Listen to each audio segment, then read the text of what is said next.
मित्रों, मैं अमरीश कुमार श्रीवास्तव नवचेतना YouTube channel में आपका बहुत बहुत अभिनंदन करता हूं। आज अपन देश के नवे राष्ट्रपति डॉक्टर शंकर दयाल शर्मा जी के बारे में बात करेंगे। डॉक्टर शंकर दयाल शर्मा मध्य प्रदेश भोपाल के रहवासी थे और मध्य प्रदेश से पहले बार वो कोई अगर राष्ट्रपति बना है तो उसका गौरव राष्ट्रपति बनने का शंकर दयाल शर्मा को प्राप्त हुआ है। इनका जन्म 19 अगस्त 1819 में हुआ था और ये इनकी प्रारंभिक शिक्षा आगरा में, उसके बाद लखनऊ में और इलाहाबाद में, ये तीनों यूनिवर्सिटी से इन्होंने शिक्षा ग्रहण की थी और शिक्षा के मामले में ये बहुत धनी थे।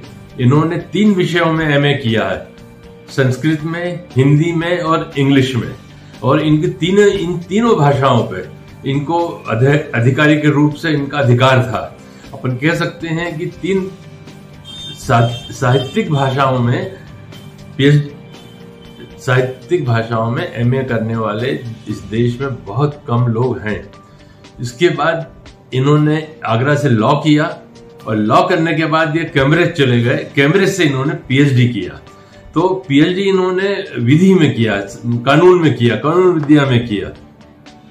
इनकी पत्नी, जिनका नाम विमला शर्मा था, ये भी भोपाल में इनके साथ रहती थी।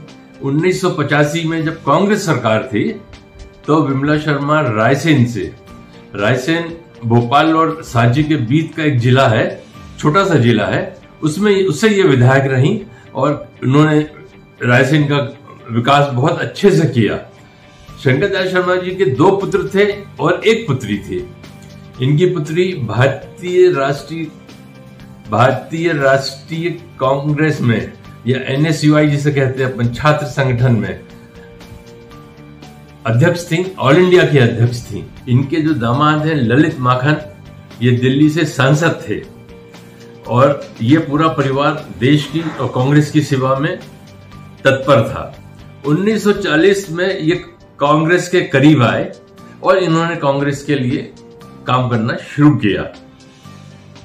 भोपाल की राजधानी बनने के बाद ये कैबिनेट मिनिस्टर बन गए और इन्होंने विधि, सड़क यातायात, वाणिज्य, स्वास्थ्य आदि कई विभागों में इन्होंने बहुत सुचारू रूप से काम किया और उतने सुचारू रूप से काम करने के बाद भी इन्होंने मुड़ के नहीं देखा किसी उस काम के लिए। 1952 से 1956 तक जब भोपाल राज्य था, ये भोपाल राज्य के नवाबों का राज्य था उस वक्त, ये भोपाल राज्य के मुख्यमंत्री रहे 1952 से 1956 तक। 1960 में ये इंदिरा जी के बहुत करीब आए। अब इनका काम देखते हुए इंदिरा जी ने इनको प्रोत्साहन दिया और इंदिरा जी के बहुत करीब आए ये। 1972 से 1974 तक ये अखिल भारतीय कांग्रेस कमेटी के अध्यक्ष रहे और इन्होंने उसका काम भी बहुत अच्छे से किया। 1974 से 1977 तक 3 साल में इंदिरा जी ने इनको संचार मंत्री बनाया। 1971 से 1977 तक ये केंद्रीय राज्य में लोकसभा के सदस्य रहे।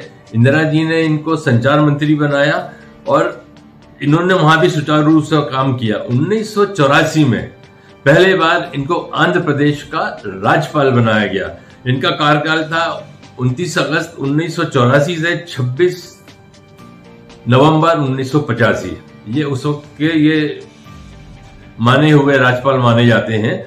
1985 से 1986 में ये पंजाब के राज्यपाल रहे। उसके बाद इन्होंने 1986 से 1987 तक ये महाराष्ट्र के राज्यपाल रहे। ये 8वें उपराष्ट्रपति बनाए गए। इनका कार्यकाल था 3 सितंबर 1987 से 25 जुलाई 1992 तक। 1992 तक, जुलाई 92 तक ये उपराष्ट्रपति रहे। इसके बाद ये राष्ट्रपति के लिए निर्वाचित हुए। इन्होंने चुनाव लड़ा बाकायदा और इनको जितने मत पड़े उसके 66% इन्होंने मत प्राप्त किए और ये 5 साल तक इन्होंने बहुत अच्छा काम किया। ये 25 जुलाई 1992 से 25 जुलाई 1997 तक इस 5 साल में ये देश के राष्ट्रपति रहे। अंतिम कार्यवर्ष में इनके साथ एक घटना जुड़ी है, अपन कह दें या इत्तेफाक कह दें। इनके अंतिम कार्यवर्ष में इन्होंने इस देश के 3 प्रधानमंत्रियों को शपथ दिलाई।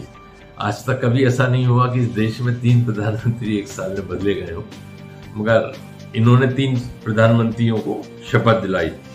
अपने कार्यकाल के बाद, अवकाश लेने के बाद, ये अपने जीवन के आखिरी 5 साल में अस्वस्थ रहे, बीमार रहे, दिल्ली में रहे। इनको 9 अक्टूबर 1999 में हृदय गति हार्ट अटैक आया और ये दिल्ली में भर्ती किए गए, जहां इनका 26 दिसंबर 1999 में निधन हो गया।